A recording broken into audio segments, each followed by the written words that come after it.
Let's all go to the lobby. Let's all go to the lobby. Let's all go to the lobby to get ourselves a treat. Let's all go to the lobby to get ourselves a treat. Let them come. And welcome to another episode of What We Watched. This time we're covering the month of April. A little bit late, but better late than never. And joining me today is not Josh C. Woodbury, but instead is just Evan Harris, who is still processing the early reactions for Mission Impossible. Processing and having a great time. Glad to be back. We're back. Very excited to talk about the month of April, which according to my calculations, Edgar, was a big turnaround in terms of movies for 2025. TV has just been excelling since January. I think the first week in January, from my perspective, I got Castlevania Nocturne, which is an anime, which is on Netflix, which has been excellent. But since then, we had a great streak of like Invincible, The Pitt, Severance. And then this month we got Andor and The Last of Us, and there's been other stuff just dropping, and it's like this is a golden age of television, and I'm so happy to talk about Andor, The Last of Us. What else dropped in April? But even in the beginning of May here too, Poker Face just dropped last week. So a lot of great stuff going around for TV, for anime. The Studio dropped in April as well. We already talked about Adolescence, but yeah, great stuff this month of April. And, the first 13 days of May as well. Yeah, there was discussion, putting this into the end of the month, but I figured May was very stacked as is, not even talking about Thunderbolts. We can talk about Thunderbolts here as well in this discussion, but like Final Destination is this weekend, and then we got Lilo and Stitch, and we got Mission Impossible. And then we can talk about like the end of Andor in our next podcast. And there's like smaller releases, like Clown in a Cornfield. Yes, which I wanted to see. I'm behind on a couple movies. Missing out on that Sinners weekend really fucked with my schedule because I have a Google calendar for all my movies, and missing that one April 17th weekend really fucked me because I'm like I missed out on Legend of Ochi, Wedding Banquet, Until Dawn. Me too. Yeah. Well, Until Dawn I did see. Yeah, Until Dawn. But yeah, I need to see Clown in the Cornfield. Did you see Fight or Flight yet? No, I was planning on maybe doing that either today or tomorrow. We'll see what happens. I bet Clown in the Cornfield, Fight or Flight, and then I'm already got tickets for Final Destination. But yeah, the other three, Ochi, Banquet, and Until Dawn, I'll just wait for those to go on. Ochi at least is A24, so that's going on Max eventually. Until Dawn and Clown in the Cornfield, I will see. Wedding Banquet is on demand starting today, according to my email. But on demand means $20. I ain't paying $20 for that shit. So I'll wait till it drops down. But in general, I'm getting distracted. April. As we see here in the thumbnail, we got Minecraft, Sinners, The Last of Us. Let's start with the big one that I did not see. You saw Minecraft. Yeah, let's get this shit out of the way. We talked about Minecraft in our box office breakdown. And people are watching this. Edgar and I, we do box office predictions and results. We go over the results for a certain amount of months. And just was it last week? Yeah, I think so. Like last week and a half, maybe. Week and a half ago. We talked about the results from between January and April of 2025, and Minecraft is the biggest earner of the year by a large margin. This is crazy. That's crazy. It finally cracked 900. I think when we were talking about it last time we had a podcast, it hadn't cracked 900. Yeah, but now it's about to be 910. Might not hit 1 billion, but Jesus, WB is very happy about this. And 408 domestic. That'll be a great number for any summer movie in general. I don't know if any summer movie's gonna hit 408. Maybe the July releases, those three movies, but maybe Lilo and Stitch as well. But yeah, box office aside, this is a podcast where we talk about how the movie was. Our thoughts on it. And Edgar, what are your thoughts? You and Josh saw this together, correct? Yeah, let me set this up by saying Oh boy. sometime around mid-March, I got sick. I got a cold. A cold that wouldn't go away. It like stayed with me for like maybe like a month and a half. Like it just didn't want to go away. So when I went to see this movie with Josh, I was still, you know, coughing. I still had like a few symptoms from the cold here and there. And every single time I laughed during this movie, it caused like a, like a coughing little, like Yeah. attack or whatever reaction. Reaction. Um, and I wasn't laughing with the movie. I was laughing at the movie because this movie is just, it is something. I don't even know how to explain just how bizarre it is. I mean, it kind of makes sense to me that this movie is just so popular with Gen Z and all of this because it really does feel like one of those weird TikToks things that you would see. It just feels very like I don't know, very cheap. Even though like I've heard people say in praise that the visual effects of this movie are actually really good. I don't know what movie they saw because honestly, it Oh, didn't look it didn't really look that good to me. Um, but yeah, it's just like very weird. The characters are barely there's like barely any development. The only kind of sort of likable and I say this in with air quotes, likable people in this movie are Jack Black and Jason Momoa, but it's because they're just playing themselves. They're not doing anything else other than that. And unsurprisingly. yeah, and also there's just like a lot of characters that are just there for the sake of being there. Like I don't know what Daniel Brooks is doing here. Emma Myers also like they're just there standing half the time doing nothing. There's some weird stuff that happens at the beginning of the movie, and at this point everybody has seen it, so spoilers, I guess. Go ahead. But so the whole gist of it all is that Jack Black wants to he yearns for the mines, as he says on the trailer. And he eventually goes in, and there's like a portal, and he is transported to the world of Minecraft. And in that world, he finds this like device that I guess can create anything or whatever. Honestly, I don't even fucking remember. Um, but at some point, like there's like this league of evil pigs that want to use the cube because the leader she wanted to be what did she want, either she wanted to be a dancer or a singer, and A her dad, pig. yeah, and her dad told her that she wasn't talented, so she just decided to become a villain. um Fair. and she wants to use the cube to destroy the world, make it like sad or whatever. So eventually the cube ends up in the real world, and that's how our characters end up there. But again, very weird decisions of for some reason, Daniel Brooks, at least that's what I understood from the movie, it's implied that she has the location of one of the little kids, like on their phone. And then even though they're like not related at all, or like she's And not she's even out like, to find him. yeah, she's like one of the people that's like tracking them because one of the little boy is like goes on like on a mission with Jason Momoa, and that's how they end up on Minecraft or whatever. Again, none of this makes sense. The movie is just like a bunch of weird comedy bits that feel like a bad SNL sketch. Um, Yeah, I'm like morbidly curious about this movie. Based off of like the theater reactions, I'm like, man, I didn't know. I knew Minecraft was huge. It's one of the most popular games of all time, but man, people are going crazy in the theater for it. But yeah, the stacked cast, and I'm just like, wow. Like I can see Jack Black doing this, but Jason Momoa, everybody else, Emma Myers from, the Jenna Ortega show. oh, yeah, Wednesday, yeah. Wednesday. She was really, really good in Wednesday. So I was looking forward to like her future projects, but I haven't really caught any of your future projects. Like I missed that one mystery show she had on Netflix, and I heard she's like okay in this. But she's a great talent. Hopefully she gets a better agent. Yeah. Have you seen Napoleon Dynamite, by the way? Oh, the OG one?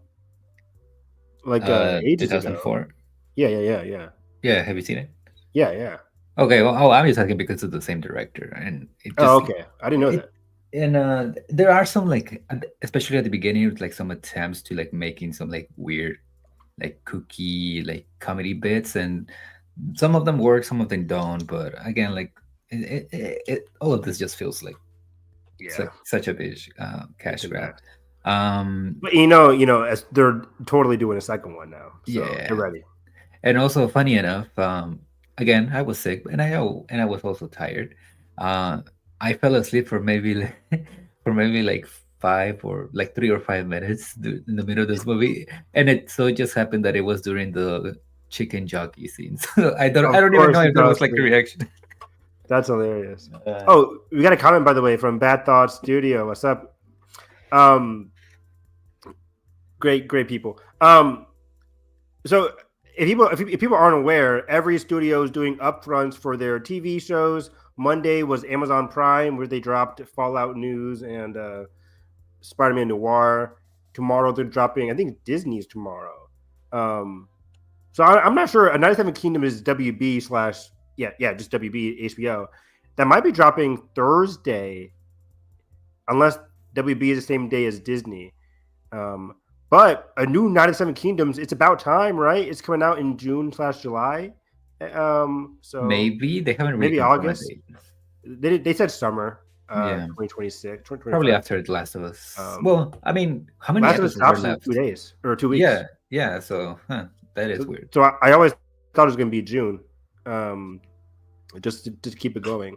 But I've been looking forward to that show. Edgar and I are big fans of Game of Thrones. We did weekly reviews of House of the Dragon season 2. I would love to do some for Night of the Seven Kingdoms as well. Yeah, I'm definitely up for that. I need to reread that book before this. It'll be during the show. summer, so Yeah. no school. Hey, So yeah, I can't wait to watch that. Yeah, speaking of that, I was on My Cup of Tea yesterday, and Nathan and I were talking about like Spider-Man Noir. We watched the trailer. Amazon like totally copyrighted our video. So there's a strike against our video. It's like, oh, what the hell? Because we always react to trailers and stuff, but we never got like blocked or copyright strike. It was crazy. So hopefully that, because I think we got striked for Spider-Man Noir and WB for watching the Conjuring trailer and something else we watched. Peacemaker. We watched the Peacemaker trailer. And WB was like, fuck you guys. I was like, oh wow, okay. So that was unfortunate. But yeah, lots of cool TV news coming out this week. And today it was Fox, and they came out with Bear and Alien release dates, which is very cool. The Bear coming out June 25th, all 10 episodes of season 4, and then Alien coming out August 12th. What? Not a fan. The drop all at once. All episode at once. Yeah, me neither. I was not a fan of season 3 of The Bear. Really? Did we ever talk with you about that? About The Bear season 3? I don't think so. Maybe. I just like I watched it and it just did not leave an impact on me. I watched it, I'm like, this is like a setup season, I guess. It very much does feel like a setup season, but for what it is, I really enjoyed it. I thought it was okay. I feel like anything that happened. I feel like it'll play out better with season 4, with the context of season 4. Maybe I'll rewatch it. But I'm like, I watched it, I'm like, there wasn't any episode that really stuck to me besides like I think Napkins is what it's called. Yeah, hopefully season 4 is the final season. I really hope it is. Like how this show doesn't scream like legs to me. Yeah. Also, a lot of its stars are moving on to other projects. So. Exactly. Jamie Allen White himself has a big, a complete unknown, basically, kind of movie coming out this year. This guy. I cannot tell you what happened. I remember I liked the first episode of season 3. The whole montage. It's a flashback episode, yeah. Flashback montage, yeah. The editing was, I think, the editing and direction of the first episode was really good. You're right, Josh. I think that was a good episode. But then Jeremy's arc that season, I was just like, it was stalling for me. It was stalling. And I'm just like, me, I like complete season. What are we doing this season? And I can't tell you the theme of season 3 besides like season 4 is coming. But maybe I'll rewatch it. Maybe I'll rewatch it. I think differently. Um, so yeah, but season 1 and season 2 are some of the best TV seasons ever. So that's the bear. But yeah, Minecraft was the big thing for April. Let me hit up my letterbox. I enjoyed a lot of April stuff. Um, let's see where we go here. After that, I have two horror movies: The Woman in the Yard and Drop. Uh, did you watch any Talk of about the those? woman in the yard first. That's all the drop. All right, so The Woman in the Yard, it's not great, but there's some really solid camera work. I think the director, I forget his name. How do you pronounce his name? Jamie Colette Sarah? Is that how you pronounce his name? Jamie Colette. That's how I always say it. All right. I think he does like a really great work at like constructing like this eerie atmosphere. Very much feels like it's funny because spoilers, I guess, for the movie. It kind of becomes obvious where this entity, this woman in the yard, is supposed to be like a mirror, almost like an evil version The of mom. of Danielle Detweiler's character.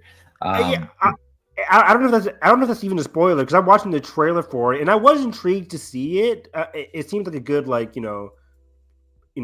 stay at home and watch kind of like a streaming movie. But like yeah. I remember watching it, I'm like, is the person under the mask or under the veil? Is that Daniel Deadweiler herself? But why is she the mom? I was confused. So Yeah, it is a little bit confusing because it does want to do that, but also the actual entity, they do review her face and then it's a completely different actress. got it. Okay. Um, and like they also kind of try to imply almost like a time travel thing of like, oh, is this person just from like, the Mm. future just hunting them or whatever. It gets a little bit convoluted and it does drag a lot.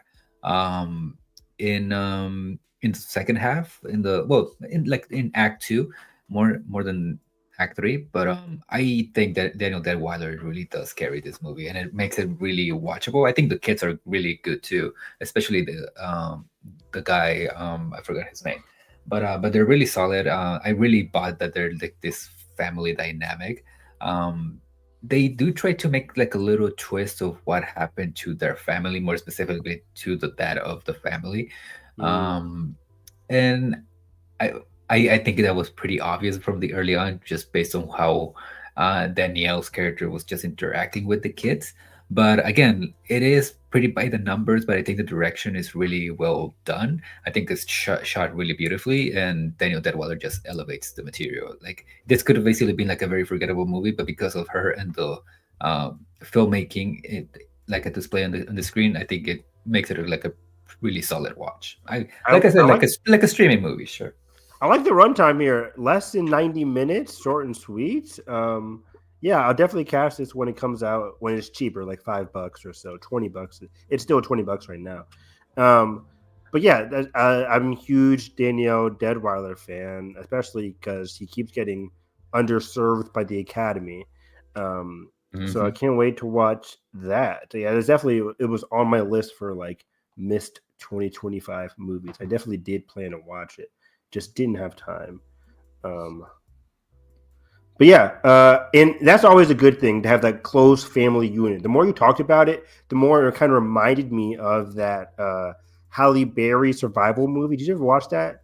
With her and her kids, she's in the woods, and it's kind of like it's based off like a Quiet Place kind of thing, where it's like, don't let go of the rope, like tether your rope to the house. Do you remember that? It was like Halle Berry and the kids. I think it was last year or 2 years ago Let me now. see. I forget what it was called, but it had like a good trailer, and she was kind of scared of the outside world, and that family or that movie also had a cool like family unit, even though I didn't end up liking the movie overall.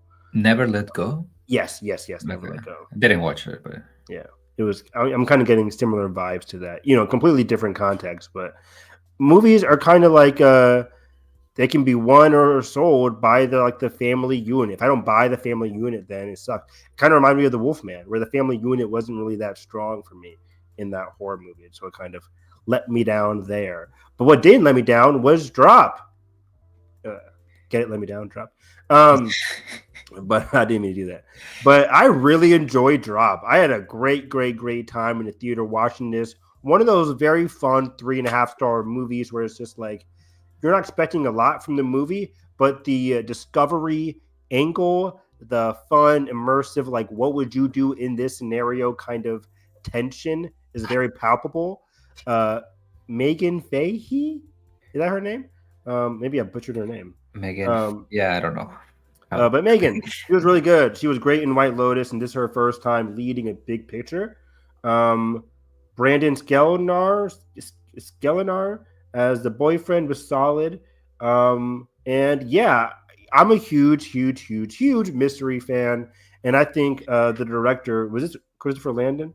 Yeah. I'm a big fan of him from doing like the good what's it called, Paranormal Activity movie, and he did what's it called, Freaky.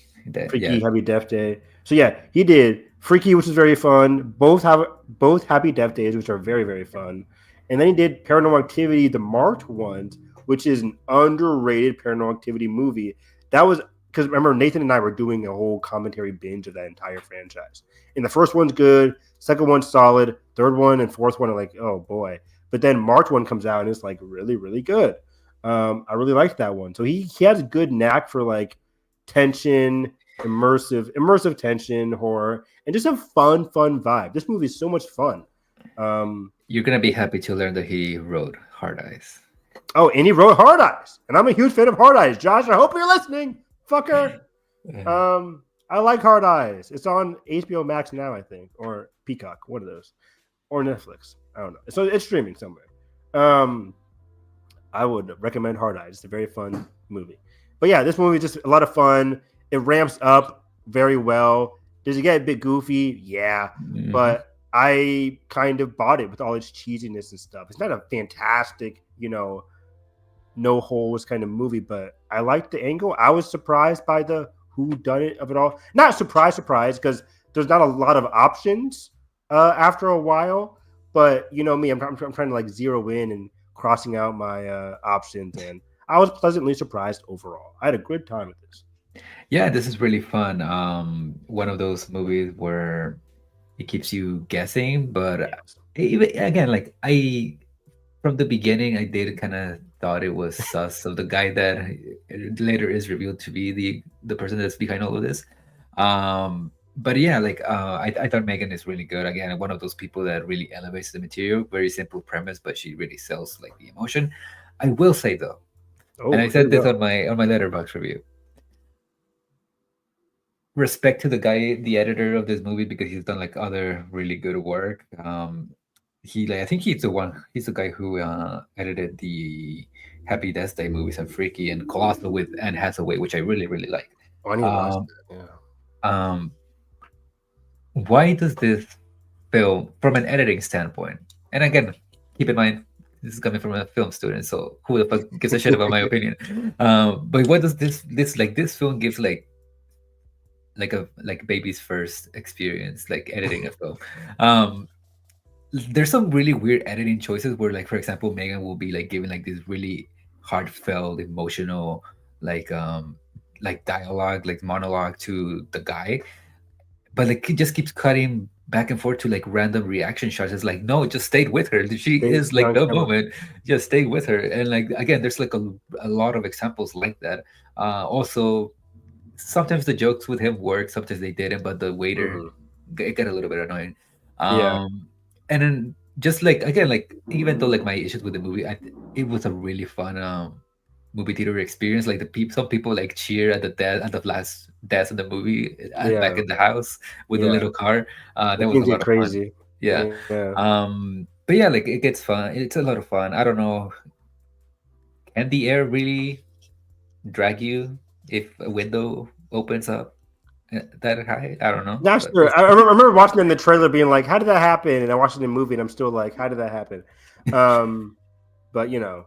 It ramps up and it gets a bit too crazy, but yeah, it toes the line solidly enough that it's all still semi believable and fun, and it all makes sense. It all wraps yeah. up pretty well. It is a fun game of cat and mouse that I Yeah. wonder if it could have been like a little bit more fun had the reveal happened a little bit earlier. But Ooh. I don't know. Yeah. But yeah, I like the reveal sequence in itself. That was a very fun time. Yeah, Josh said rare L on hard eyes for my guy Chris, but he's back cooking with drop. Real reason I can't make it today was voted Civil War over Last of Us. I wanted to hear your thoughts, Josh. Maybe next time when we get the when it's last, fully done. yeah, when we get the last 2 episodes. I remember we did Last of Us episodes every week, right? Was that me and you, Edgar, or me and Josh? No, for The Last of Us, I think we did in batches, Sure. right? Like Did we 2 do or batches? 4, I Okay. think so. Okay. Yeah. Great time. I miss that stuff. But yeah, I'm very high on Last of Us. We'll talk about that soon as well. Drop. Warfare. Very good movie. That was next on my list. Yeah. Alex Garland Warfare. You know, Alex Garland is coming like I don't know.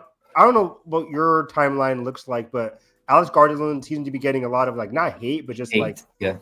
hate. Yeah, I'll say it. Hate and skepticism. Post kind of like Civil War. I think people didn't really vibe with his take on Civil War not being political, even though it is political. It really did started with Men, and then that kind of just Man. like went with Civil War. I never did see Men, but It's like yeah, right. Some of his Civil War comments, I'm just like, yeah, it is kind of political. But I also thought that like the movie was really good though. Still, I really, really, really liked Civil War, minus the ending of Civil War. But I had a good time with Warfare. Unfortunately for me, like the easy criticism for Warfare is that like for me, I love good like character journeys, even in military movies. I have a soft spot for a lot of military movies. I watch a lot of military movies. Like I love the Mark Wahlberg Lone Survivor movie. I love Lone Survivor. you love propaganda. I love propaganda, baby. I want to join. No, not at all. You know, propaganda movies don't really mind. I don't really mind it because it's like it doesn't really affect me. I'm not moved by propaganda. I can understand it is propaganda and still watch it and enjoy it, but it's not gonna. Maverick. I mean, what's the propaganda for Maverick? I want to go USA. Dudes rock. What? Dudes rock. That's the Dudes propaganda. rock, I guess. Go USA. I don't know. Maverick is peak. One of the best films of the decade. But yeah, I had a good time with Warfare. The character work isn't really there, but similar to Drop in a different way than Drop, though. It is immersive. I feel like I'm immersed into this chaotic, one location-esque, bloody ordeal that took place during I think Iraq, right? I think so, yeah. War in Iraq. And it's funny because like I remember a lot of people saying like a lot of the early reactions because I was worried with this trailer. A24 war movie. I'm like, this seems very, and again, coming from somebody that isn't really affected by propaganda movies, this one seemed very blatant, like war propaganda, hoorah, we rock kind of thing. And I was very worried. The reactions come out and they're saying it's incredible and it's not really propaganda-esque. There's not a huge message.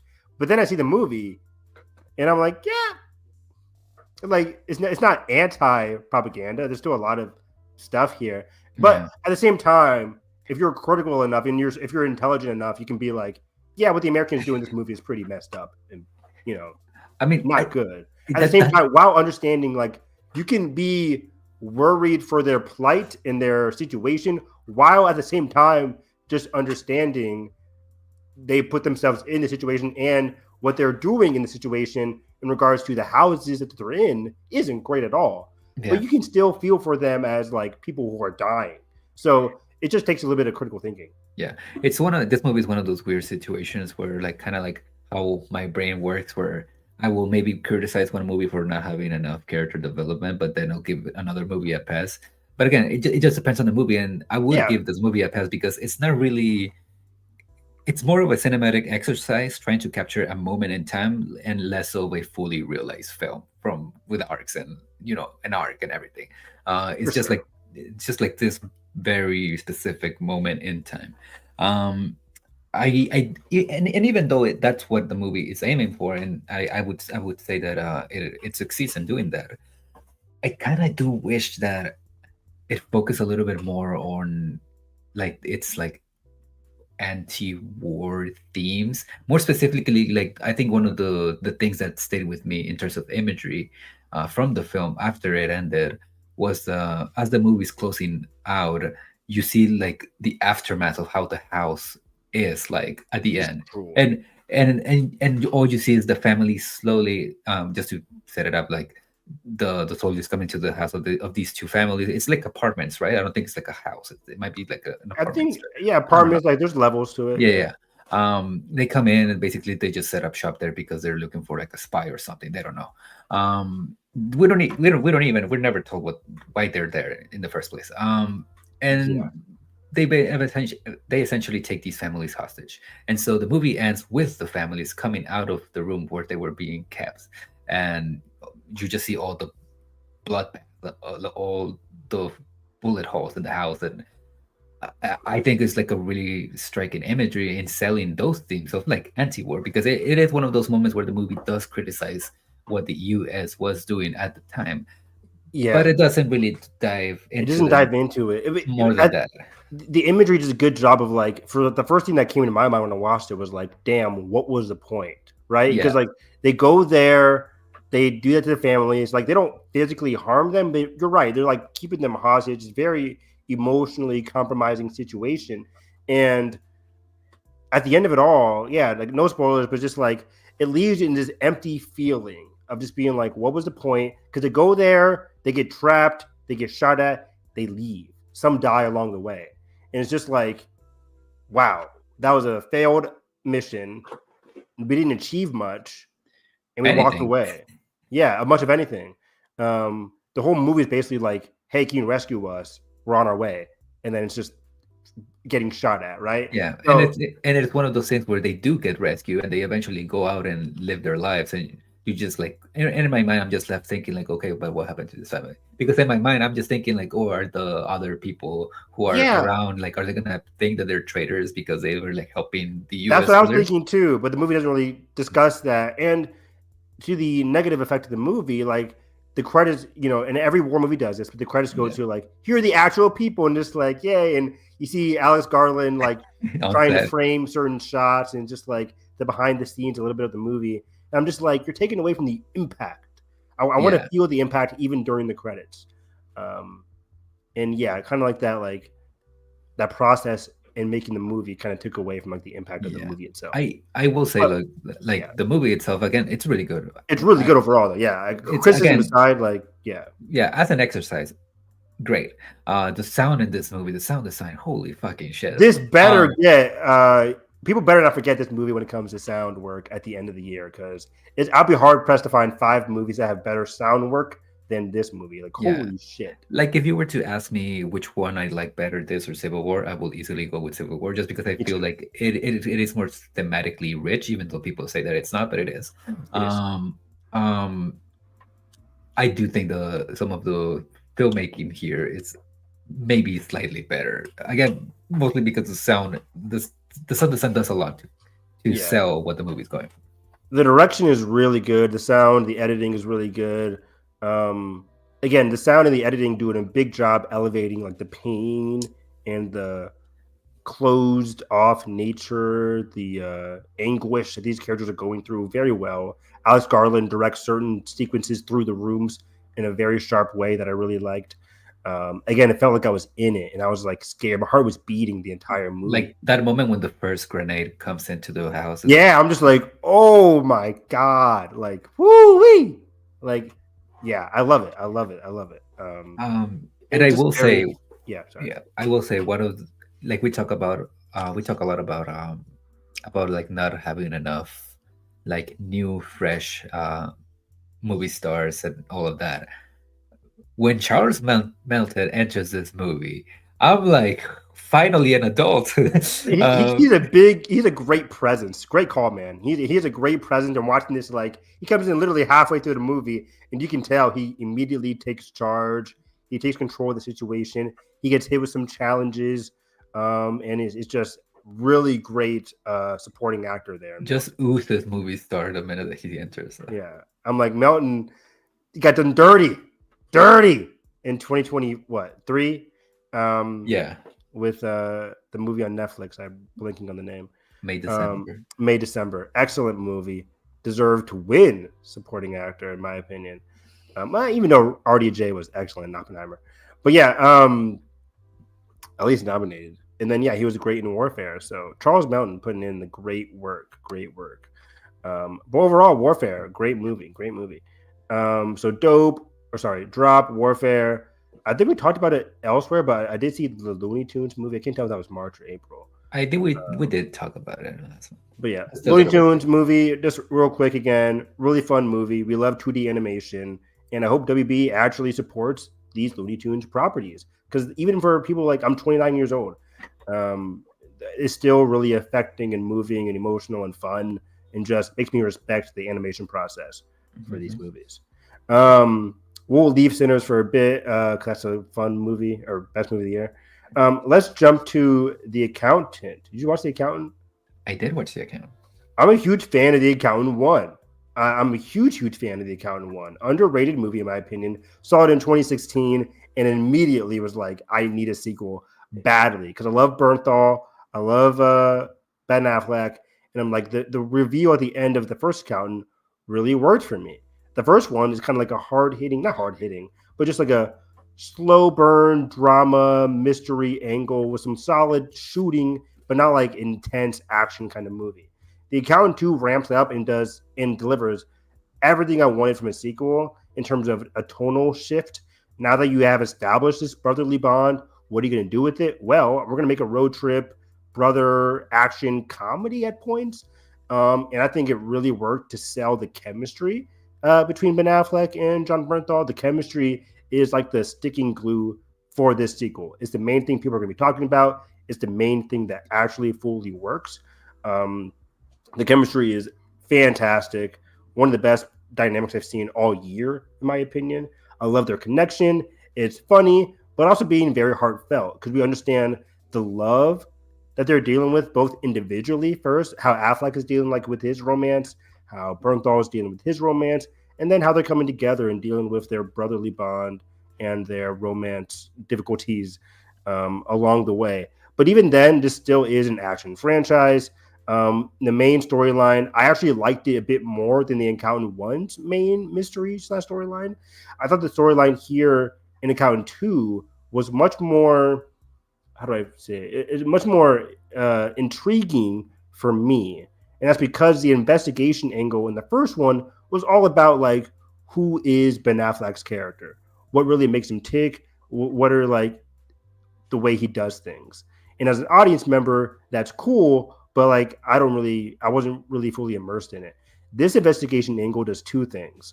It's able to be intriguing on a mystery kind of way, in the way it builds up this certain individual, how it connects to the antagonist is very intriguing, but also how it connects to Ben Affleck's character and how he is actually propelled by this investigation, how it affects his character, and how he relates to some of the characters along the way. I don't want to deliver too many spoilers there, so I'm kind of jumping around things. But yeah, I thought the antagonist was solid. And yeah, great action, great comedic moments. I really, really, really had a fun time with Accountant 2. Yeah, it's funny because I don't necessarily love this movie, but going back to compare it to another movie that came out earlier this year that was also a sequel that came out like years later after the original movie. I like the tonal shift of this movie better, how it's handled better than Den of Thieves 2. Oh, great comparison. Great comparison. Yeah, I think Den of Thieves was like 2018. And yeah, Accountant 2 is 2016. And yeah, you're right, because like both of them have like they turn it into a more of an action comedy in their sequels. Yeah. And it's funny that you mentioned the whole mystery and thing because I think the actual investigation and the actual plot of this movie is stupid as hell. Like I think it barely makes any sense. It is, but there's this one scene where it's like full on exposition to explain everything that we've been witnessing. But I dug it because there was a cool reveal that I was like, oh, that's a cool reveal. Yeah, like speaking of that reveal that I think we're talking about the same one. Yeah, throughout that thing I was like, is this the same person? because I couldn't tell. I Like, couldn't tell either. did they like do like face replacement, like surgery, or what They happened had here? to. Like, They had to. I don't buy that. That was like, yeah. I don't but buy anyway, yeah, like it. again, doesn't really make sense. But at the end of the day, the core of this movie is the relationship between the brothers. And I haven't seen the first movie in a hot minute, but I did find it interesting that this movie doesn't have a lot of action, and when it does, like it's fun, but I enjoyed the scenes between John Bernthal and Ben Affleck, like just like At a bar. yeah, at a bar doing shit, like way more than the actual, That's my brother. action scenes. That dance scene is like I like honestly like probably one of the best sequences of the year. It's like really really I fun. agree. It's really cute. It's really funny. Yeah. Again, the chemistry is so infectious and meaningful. Um, and yeah, the investigation is dumb, but I do like, there's a missing kid, and I like what they did with that in terms of like building up to it and how it's resolved at the very end, and how it connects to Ben Affleck's whole like adoption agency, like the is it OCD, yeah, the OCD, or I mean, it's pretty clear that they're trying to imply that he's autistic. yeah, autistic. Thank you. The autistic home. Because in the first movie, it's kind of like you get the one helper and you realize who she really is. She also works at the autistic home, and the way they elevated that whole angle as well, with the having multiple kids help them out too. One of my favorite sequences of the year, where they got to figure out like a certain camera angle. It was really fun and weird and cool. It really got the crowd hyped when we were watching it in the theater. So yeah, this definition of one of those Amazon MGM movies that could have easily been on streaming, but I'm so glad that Amazon put this out in theaters because it's a really fun theatrical experience. How was this movie? Did it do well actually? I think it's doing decently well, but again, it's one of those Amazon MGM movies where most of doesn't it really matter. doesn't really matter. Exactly. But yeah, I had a great time with The Accountant too. You're right. Great comparison with Den of Thieves. I think it does make it more enjoyable than Den of Thieves 2. It said 83 million. I don't know how much it cost. I think it was like 90 something million to make. It'll be fine once it gets to. It'll be fine. But yeah, I really had a fun time with The Accountant 2. So I would recommend people watch both The Accountant and The Accountant 2. I also rewatched Revenge of the Sith this month. 25th anniversary. It had a great run in theaters leading up to like Sinners and that kind of stuff, and the May 4th weekend. I love Revenge of the Sith.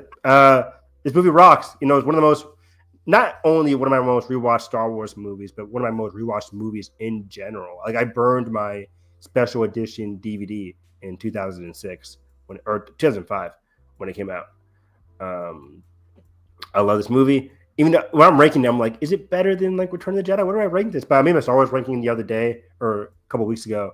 I'm like, I think it's still like 5 or 6. I still like The Force Awakens, A New Hope, Last Jedi.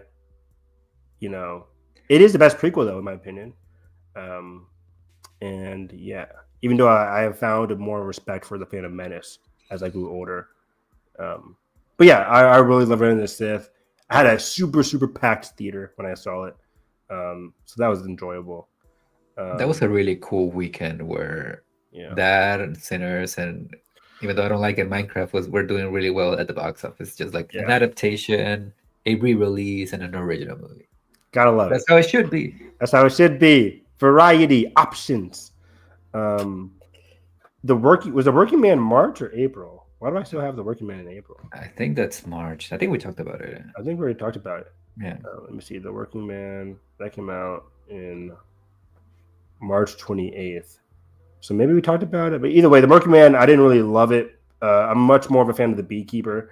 The plot was all over the place. Action wasn't really that great. One of my bigger disappointments of the year.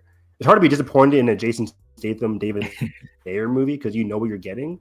But at the same time, I saw it done better with Beekeeper. And they are making a Beekeeper sequel, which is cool. I do love that. Where is Josh? Where is John David Washington? Yeah. Oh. Making Tenet too. Joshua Woodbury. He's in Cuba. He's busy. He's busy. Um, What else? he's like there. I have a But what's up? Until What's up, Art?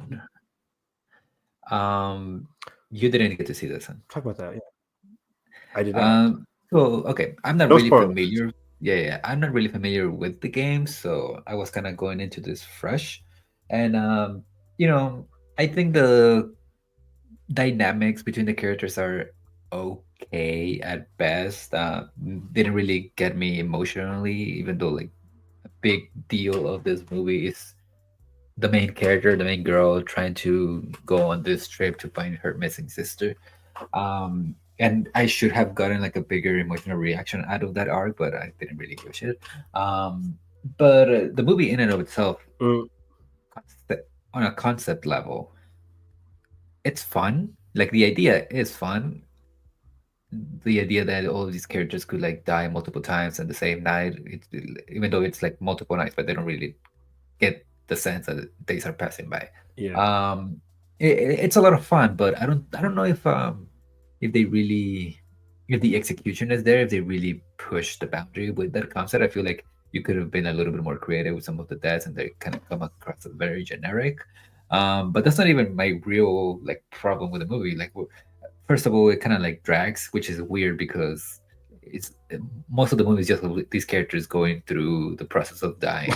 It should be entertaining, but it's not. Um, but like another issue that I have with the movie is that I wouldn't necessarily say the lighting here is completely awful because it's not.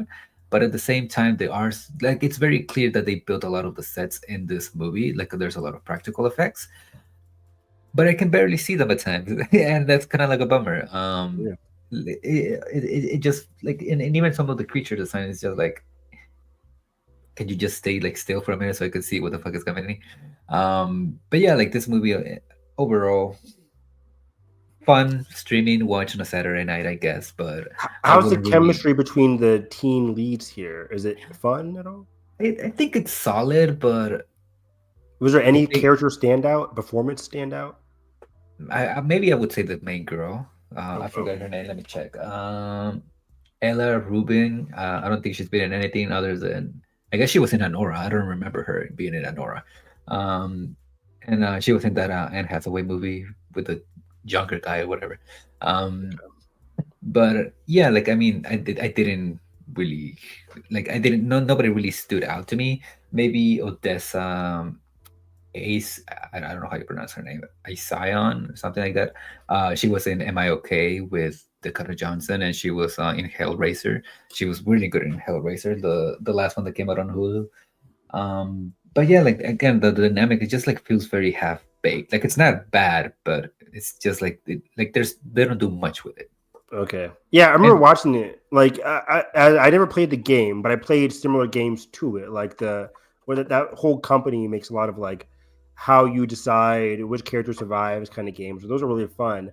And I do like the aspect of like this having that video game feeling, even though it kind of moves away from like the story of the video game, apparently from the fans.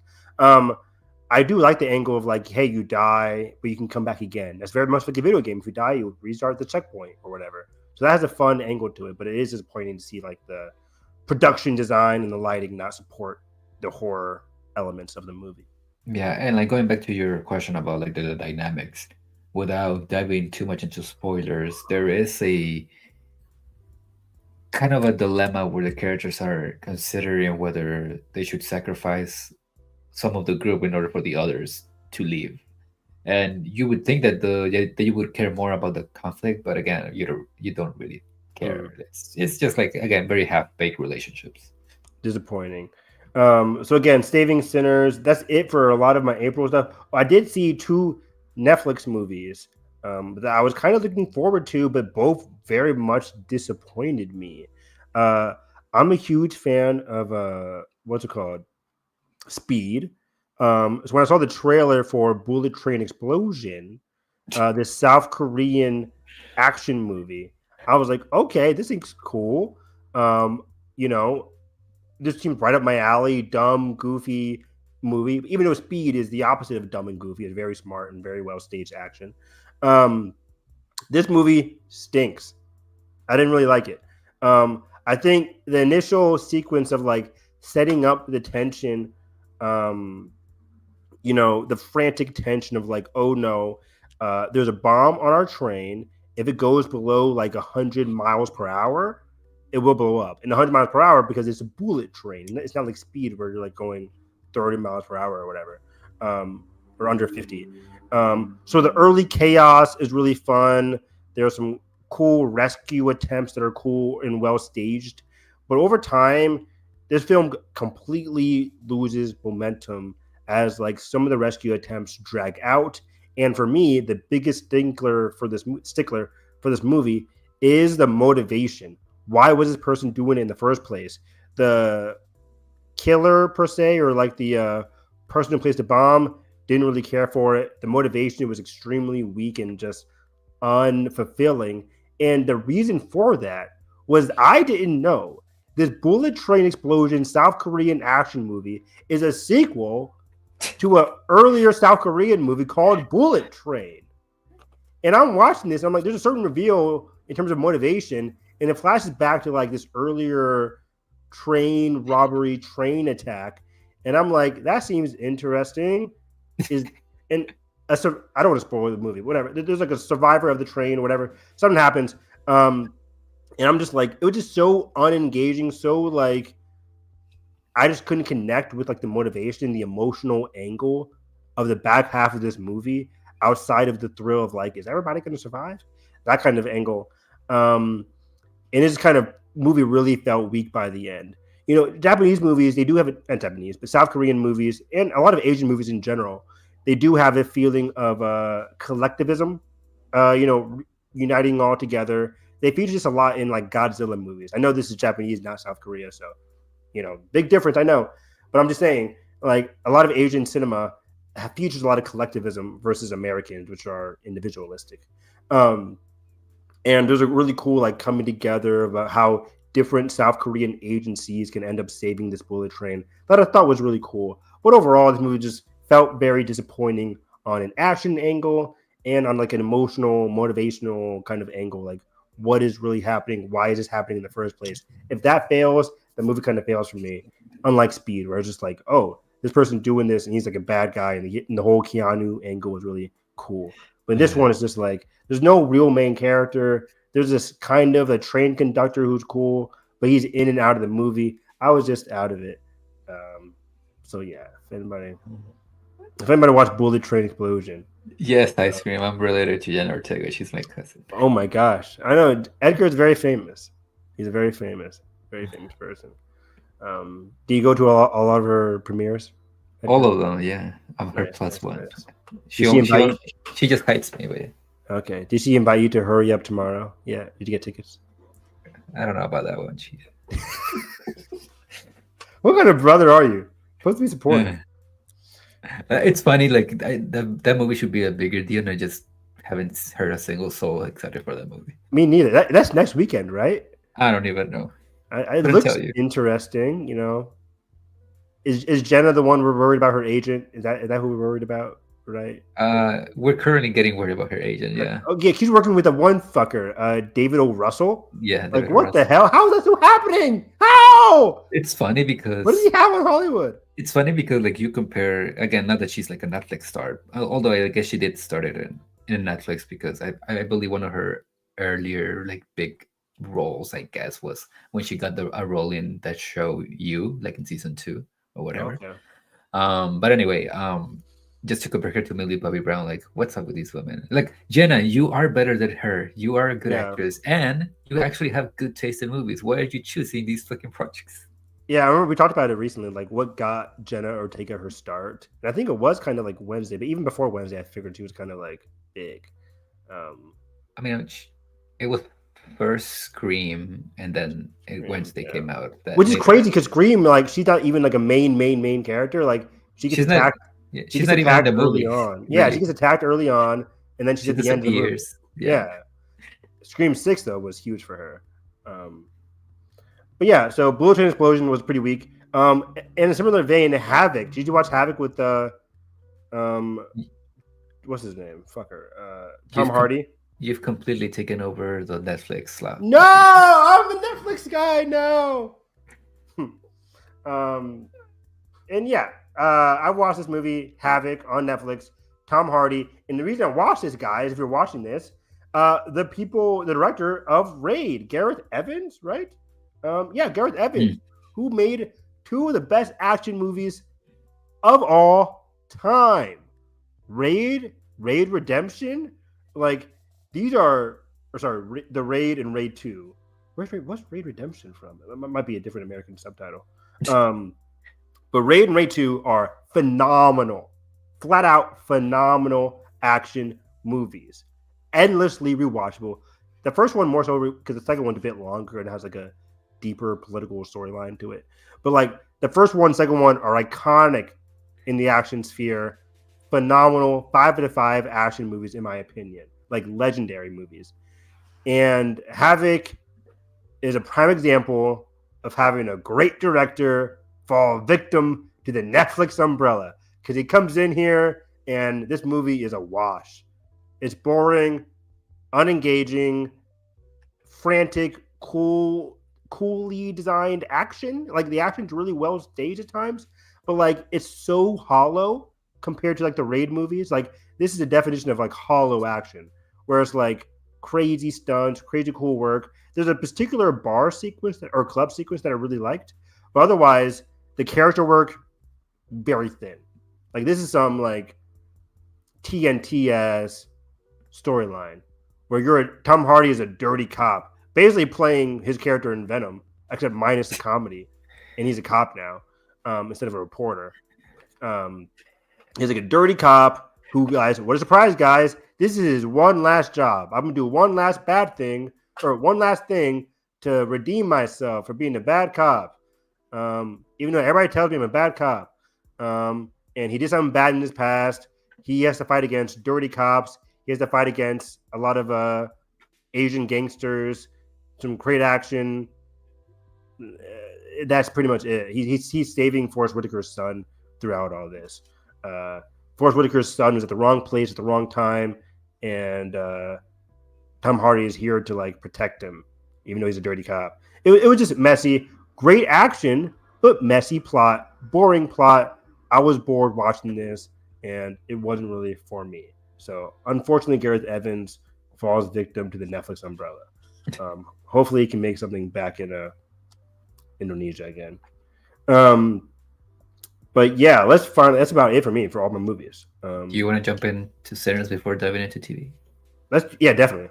Do you have any more movies? Nah, that's it. Okay. Let me see. Did I rewatch anything? Nathan and I rewatched the first Found Destination. That is my favorite horror franchise next to Scream. Probably more than Scream, because I just started loving Scream recently. But Found Destination was always in me. We wanted to watch all the Found Destination movies, but we don't have time now between Andor commentary, doing Andor, and our Last of Us reviews. So we don't have time. But we did watch the first one, and I love the first Found Destination. It's a great horror movie, great time, and yeah, I can't wait to see the sequel. What's your favorite? 2 instantly comes to mind, but I think I go 2, 5, 1, 3, 4. 4 is definitely 3 at the bottom. 5 is really good. It's called The Found Destination. I like that one a lot, especially the ending. That's the one with the bridge, right? Yes. Okay. Yes. I mean, yeah, I think 2, 1, 5, 3, 4, or 2, 5, 1, 3, 4. 5 is really good, but yeah, 2 and 1 are great, just flat out great. And I respect 3 a lot. I remember I didn't like it initially, but like growing up, I'm like, oh wait, that's Mary Elizabeth Winstead, and she is probably like the best lead in any of the movies, because she's so great. I just don't love the ending for 3. But yeah. Let's talk Sinners. I love Sinners. Sinned. This is easily the best movie of the year. It'll be hard pressed to find a movie that is more, 10 other movies that are better than Sinners. This movie just works across the board for me. Michael B. Jordan delivers arguably his best performance, most layered performance. Ryan Coogler delivers one of his most thematically meaningful, horrific, special, transcendent kind of movies here. in terms of the musical thematic notes here. Um, Influences of Black culture, how it connects with the blues culture, and how it connects to music as a whole and culture as a whole. It is a Black focused movie, but Coogler does a great job emphasizing how Black culture is transcendent and can influence a lot of other cultures as well, especially Irish culture. There is a connection there that Ryan Coogler is discussing in fun and horrific ways. The vampire elements, spoiler alert, some people went in not knowing this was a vampire movie. If you're watching this, now you do. But that doesn't take away from anything from the movie at all. And yeah, the editing is incredible. I just rewatched this movie for my second time last weekend. My dad finally watched it. And I cannot tell you, I love every single scene of this movie. This is a 5 out of 5 movie. But the first scene is probably one of my favorite first scenes in a very long time. The editing in that first scene is, like, I'm not even like a film student, but I'm just like, this editing is peak. I couldn't tell you that I missed the opening of this movie. You have to go watch the movie, dude. Like, Yeah. when what was your first scene? It was when both Smoke and Stack were like, kind of like chilling by Waiting. the truck. Oh, damn. Yeah, you missed like 5 minutes. Damn. I'll probably watch it again this Thursday though. Yeah, you have to. Breaking news. Kristen Ritter officially returning as Jessica Jones for Born Again Season 2. Holy shit. Good for them. I mean, Nathan and I did breakdowns of every single Daredevil review, and we were like, it's kind of impossible to do this Season 2 without Kristen Ritter. That's a big play. I love that. So I guess Hulu is having their, and Disney Plus are having their upfronts today. Maybe. Anyways, what was I going to say? Yeah, the first scene is so special, so great, and it kind of bookends the very last scene. The first scene is basically Spoilers Sammy. for this movie, by the way. Spoilers for Sinners. We love Sinners. I've seen it multiple times. Spoilers. But most people watching this have probably already seen it because, come on. The first scene of this movie is Sammy driving the car to his dad's church. He walks in. He has the scars on his face. He's holding like the broken guitar. And as he's talking to him, it cuts between events of the night where you see like Remick slash his face in a quick cut. And then you see like Remick approach Sammy in a quick cut. Like all these scenes at the very last act of the movie are cut so quickly, like blink and you'll miss it. And it's like startling. Like it really sets you into like this horrific, intense kind of vibe of this movie. And then it jumps to like, you see Smoke and Stack and stuff like that. It's funny that you explained to me the opening scene, but because like I bet that it was really well put together, but I feel like it would have maybe taken away from seeing like the actual how to see the film play out. Because I mean, I don't absolutely hate like movies that begin with the ending, but yes, knowing how this movie starts, I am kind of glad that I was able to be surprised of who survives. Because not knowing how the movie opens, I'm like always like kind of like guessing of like, oh, who's gonna be the one last one standing. Yeah. At the beginning, you kind of get clued into Sammy surviving the night. But oh boy, Michael B. Jordan's Smoke and Stack characters are very well distinguishable in terms of their personalities, their reasons for living. And their romantic connections. I thought that was very powerful as well. In the first act in general, it was just great world building of this town in Mississippi, Missouri, whatever, in 1932. I like the connection to Al Capone. I mean, as a huge history buff. Both of these people coming from Chicago down back south because, the only difference between Chicago, Missouri is like the big buildings and like, whatever. Because people always said, like, didn't have so much freedom in Chicago. It's like, not really.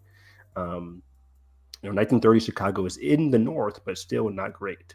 So, yeah, I like them. They're kind of like not leaving their past behind, bringing their baggage with them, in a sense. Haley Steinfeld is excellent. The woman from Loki, who I loved, his Smoke's wife, or ex-wife. Yeah.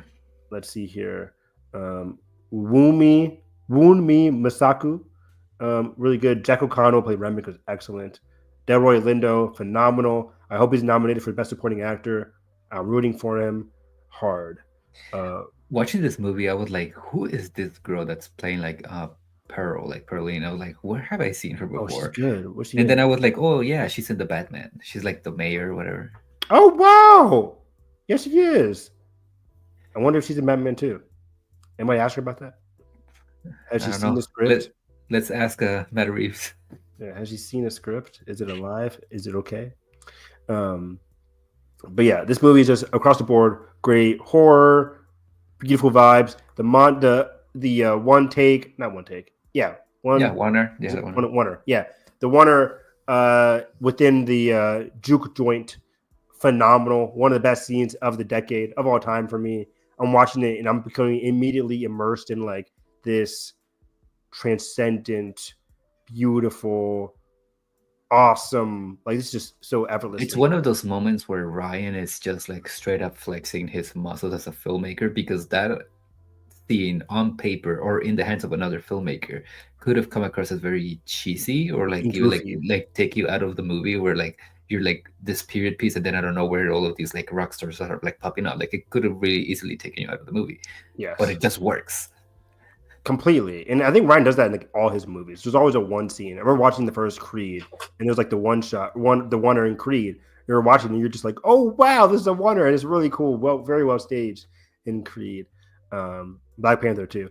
So yeah, Ryan just flexes his muscles every way. But this is definitely his magnum opus as a director in terms of like the character work, the direction, the cinematography, like everything. His collaboration with all those departments does a great job in elevating every aspect of this movie. The design of the juke joint made for a very cool one location kind of like thrill Yeah. ride.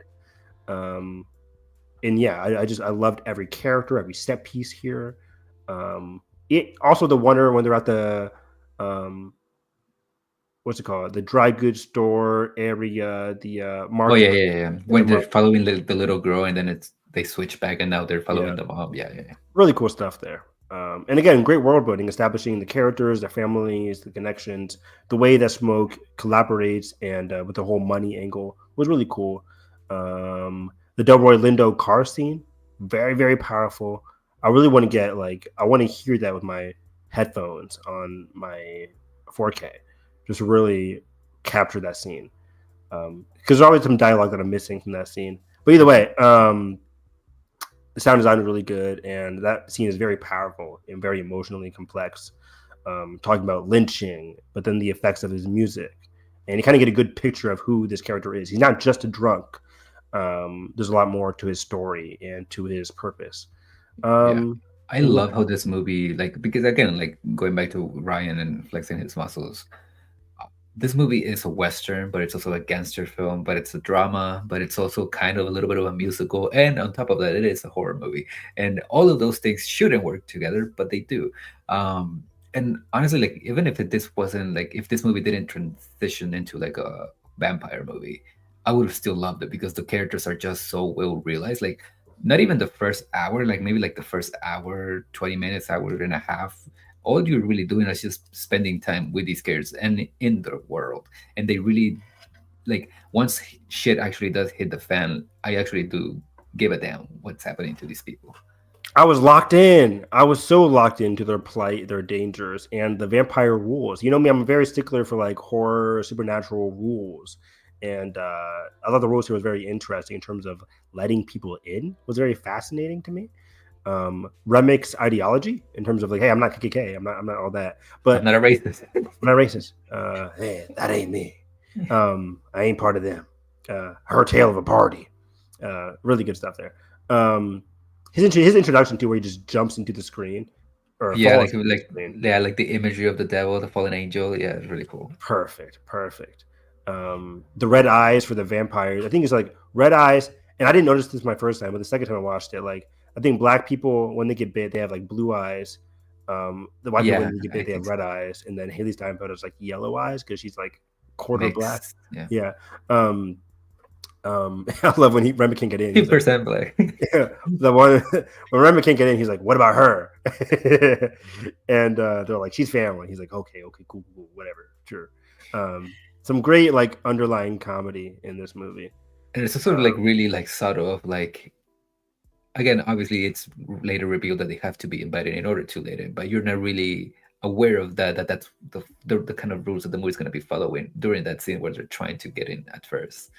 Yeah. um and again, like one of the most fascinating villains of the year, maybe of the decade so far, with Remick. Again, So going back, surprising.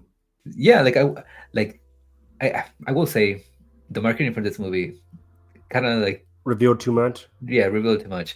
But I didn't really know what to expect out of the villain from this movie, but actually seeing it play out in real time, man, those that Jack O'Connell just like, there's this like level of intimidation but also charm, like natural charm to him, that it's just like very like intoxicating. Yeah. Like there's like this one moment where Gracie, the Asian mom lady, um where she like finally lets the vampires come in, and oh, you just see his reaction of him like kind of like finally, like I can come, finally come in, like I can breathe. Yeah. yeah, like it's like again, it's like very funny, like he's like a very, very funny character. All of the Irish and like the vampire characters are like really funny once they become that thing. He has his own like dance sequence outside. It was really Yeah, like haunting but cool at the same time. yeah, and again, like I think it's like very like, obviously Ryan is trying to make a comparison between what the Irish people have been going through and Black people have been going through in this country. Obviously, you can't Yeah. really compare them because at the end of the day, the Irish are like white, even if they weren't considered white at a point in history, they're still white.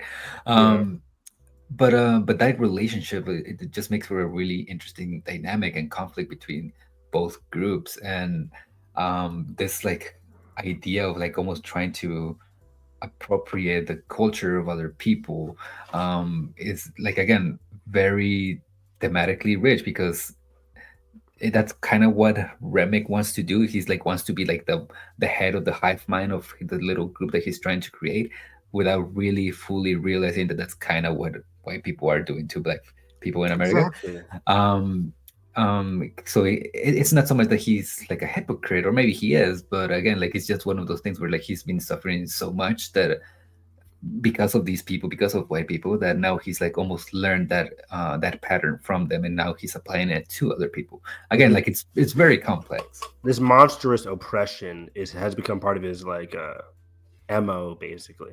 Um and what's so fascinating is that like he's not out for blood, right? He's out for Sammy's music. He becomes so transfixed by Sammy's music that really he's attracted to it, in the sense of like not like world domination, but just reconnecting, rekindling with his past people, with his past and his future.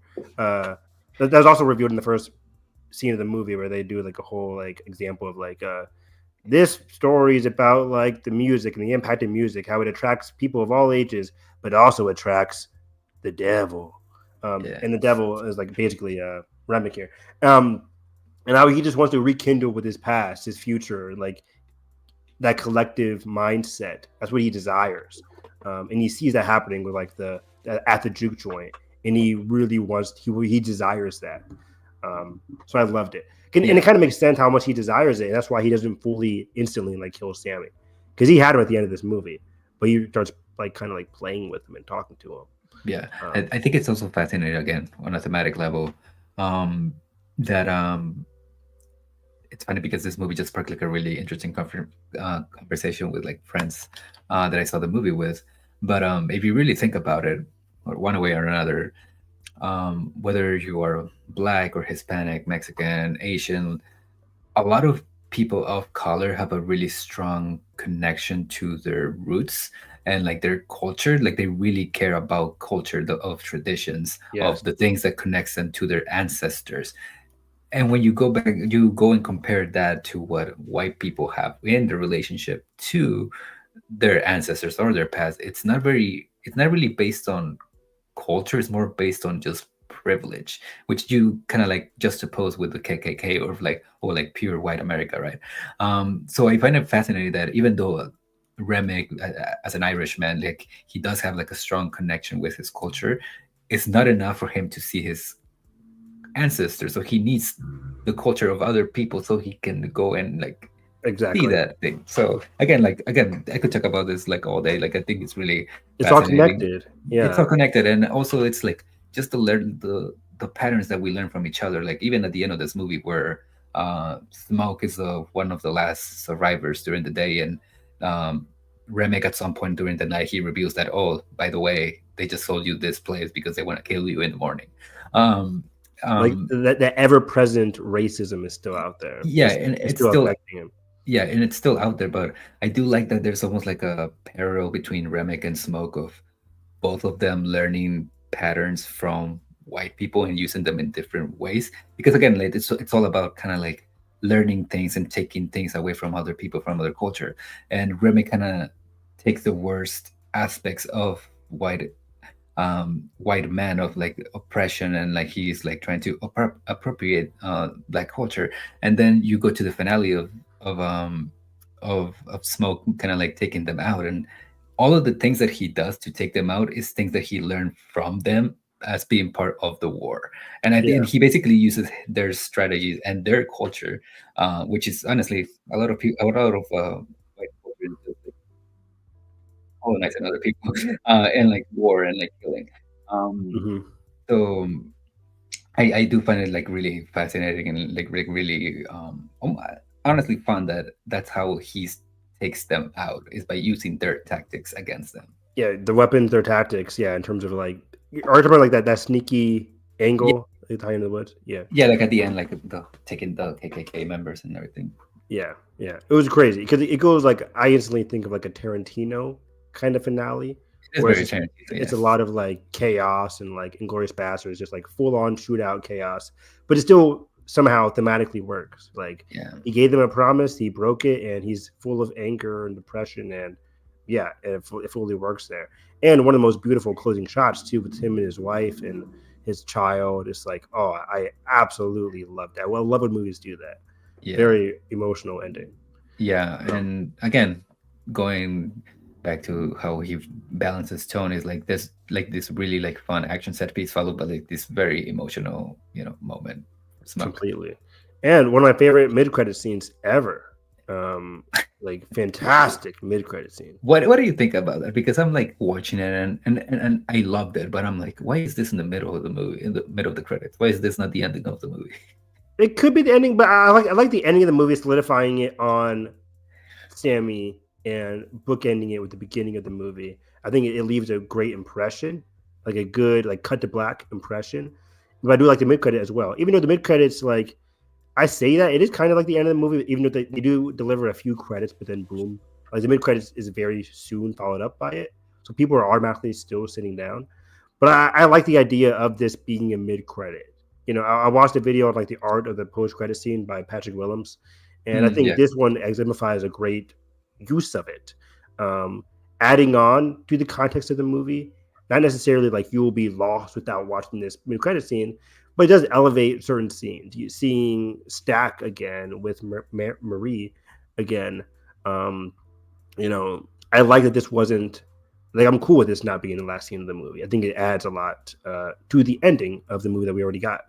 Um, and never not being able to see the sun again. That was the last time I saw my brother. Like, oh my god, it's such a heart wrenching, beautiful moment with an older 1990s Sammy still pursuing the music that he um, disagreed with his dad about. It was so powerful, so can I powerful. just say, Miles Caden, man, What a star! in a perfect world, best supporting actor. Easily in a perfect world. Um, but we do kind of live in a great world where this is the best picture frontrunner now, halfway through the year. So keep it up, guys. Put it on your list and let the Academy listen to you. I Maybe know. And maybe following the year of what's it called? Why am I blanking on the movie?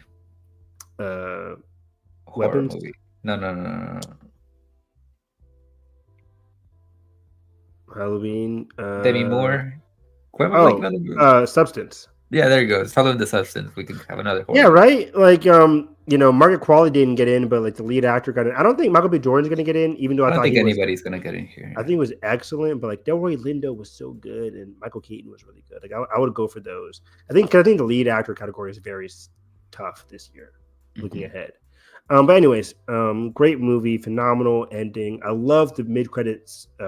The score was excellent. The score of the year. He's Ludwig Peak. Ludwig, Peak Ludwig. But the songs at the end, I love the songs. Love the song. I really want to listen to it again. I keep forgetting to download it on Apple Music. Yeah. Um, And again, like some really cool, like I'm not religious, but some really cool like religious imagery and religious themes with this movie. I love like again going back to the whole idea of the fallen angel and the devil is that he does when he finally dies at the end, he doesn't burn down to hell, he burns up to the sky. Again, going oh back to the yeah, whole thing. Again, really fun movie. great visuals. Yeah, the visual effects are really good in that part. Um, yeah. Um, so yeah, that was all our movies we saw. Sinners again, 5 stars, best movie of the year. This and Black Bag are my two favorite movies of the year so far. If people have not watched Black Bag, I really recommend doing that. Um, so yeah, now let's get into TV here. I have to go use the restroom real quick. So you Yeah. can. I'm sorry, but yeah, I gotta go. I'll be right back. But yeah, talk about some of the TV that you watched. All This right. month. I guess I'm gonna start with the rehearsal, trying to explain that. Um, how do you explain the rehearsal without sounding like a complete lunatic? Um, the season one of the rehearsal really focused on Nathan Fielder trying to kind of like investigate or like find out what makes a good relationship work by having all of these different people kind of like interact and kind of like you know do improv and trying to practice how to be in a good relationship raising a child and all of that and it gave us some really weird moments in the show but for the most part that show really stayed focused on the theme which was relationships. Season two of the rehearsal on the other hand, Nathan he argues that he's doing the show. He's using the budget from HBO to make a show about the issues of aviation. Which, funny enough, that the show is coming out at the time that it is, given all the plane accidents that have happened in the last couple of months. But yeah, that's one of the core issues that he's trying to investigate with season two of why do pilots and co-pilots don't really communicate. When you are in the airport you see pilots like hanging around in the lounges or just like by the terminals, but they're not really talking to each other. Why is that, and how is that issue related to the lack of communication in the cockpit? It sounds like a relatively simple idea, but it's anything but simple. Nathan then goes on this journey of trying to investigate this issue through like a singing competition, and that he does it through um, trying to have the pilots and the co-pilots be the judges of said singing competition, um, and just to try to figure out why they don't know how to communicate with other people. And this last episode, it was about a specific pilot um, who is having a hard time communicating with his states, and how he hasn't been able to be in a actual relationship because of his problem with communication. And again, all of this is just like becomes very convoluted um, with the core idea of season two, which is relates back to the aviation incidents. But Nathan just makes some really weird choices that I absolutely love. At some point, he is dressed as a baby, um, trying to emulate as the pilot Sully who landed the plane on the I forgot which lake, but on the ocean, um, and just like trying to investigate how why did he do that and what inspired him to be like that. But yeah, this show is just weird and I love it, and I would recommend everybody to watch it. It's not for everybody, and it's really hard to explain without sounding like a lunatic, but you should really watch it. Yeah, I've been listening to a TV podcast, and they absolutely love the rehearsal. And I didn't really catch on to the rehearsal hype in season one, but I heard so many great things about how weird it is and how like, not out of body, but just like how unorthodox this show is. So I might start watching the rehearsal. Because I've heard excellent things so far. It's just not my cup of tea in terms of like narrative storytelling. It's a very Um, weird sense of humor. Yeah. yeah, and comedy is very hit or miss for me. Um, so I I will don't know. say I don't know if you would like season two, but there's season one is like more simple, even though it gets complicated, but it's more simple. And because he is trying to invite real people into be to participate in his Yeah, experiments, he gets some really weird people. And there's this particular lady in season one who has like a really weird relationship with like her belief system and religion, and just like trying to mix that with her trying to find a significant other, and practice what it is like to have a family. It leads to some really interesting scenarios, but again, very hit or miss depending on what kind of comedy you like. yeah. I've heard like not in breaking news, but just like the way he's dealing with these normal people in the world in season two alone is like on the news cycle. Yeah. Um, so that's very interesting. Um, um, sorry, something stuck in my eye. But yeah, speaking of comedy, though, I'm loving the studio on Apple TV. Seth Rogen, Evan Goldberg production. Instantly, when you hear those names, you know you're in for something special. They're a great comedic duo. They've been doing a lot of great stuff together, a lot of great productions. And the studio is their latest, I think, like masterclass comedy. Not every episode rocks, but like when this hits, it hits. I'm loving the Hollywood vibe. It's all about like this character that Seth Rogen is playing, Matt. He is playing the new studio executive of this studio called the Continental, and it's really funny as he tries to like appeal to his like artsy side, seemingly artsy side, while or defending and appealing to it, while also falling victim to like the studio uh, mess of it all, with a great supporting cast as well. Um, they recently did like a Golden Globes award, diving into like the clingingness or the need for like uh, ego and approval and stuff like that. It was just a really funny Golden Globes episode. There was a great episode 2, I think, was really good, with the Oner The with Greta Warner, Gerwig. probably still the funniest one for me. Probably still the funniest, one of the funniest ones. Oh, I did love no. The funniest one is the Kool-Aid, not episode 1, but like the Kool-Aid The casting casting, with Ice really. Cube. Yeah. That freaking worked for me, man. I love that episode. That was really, really good. Just like the messy spiral they all went into. Like, can we really cast this? Is that racist? What's going on here? Like, oh my God. That was hilarious. I love that episode so much. There was a funny noir episode with Olivia, what? Wild. Olivia Wilde. That was really It's probably my fun. least favorite. Maybe it's My between least that favorite. one and the pediatric one. What was the pediatric one? The one which he's like going on a date with what's her face? Oh no, I like that one a lot. Even though that was that was an uncomfortable one, because he was like, I'm like, Matt, you are not the same as doctors. Shut up, take the L and just laugh and move on. But that was just, he was creating and digging his own like selfish, Yeah. pit. But even the least funny ones or the worst episodes are still really good. Really fun. I think my least favorite was just one that wasn't really connected to it all. The one with Sal and the other Yeah, intern. the war, I think it's called. The war they had, that was kind of like my least favorite one, but I liked having a character centric episode rather than like a plot centric episode. So I liked it on that front, and some of the crazy hijinks to get into was pretty funny. But yeah, again, not every episode is hitting, but like when it hits, it hits, and this comedy is really for me. I'm loving the show so much. It's self-indulgent, but also making fun of the Hollywood system in general, and like the stars, the cameos are delivering. Zoe Kravitz was on the most recent episode, and she was very funny. Zac Efron was there. Again, Greta Gerwig, Catherine O'Hara was hilarious. I think the pediatric episode was that Rebecca Hall. Rebecca Hall. Yeah. She was really good in that one too. So yeah, I'm loving the cameos. I'm loving the co-stars. Adam Scott from Severance.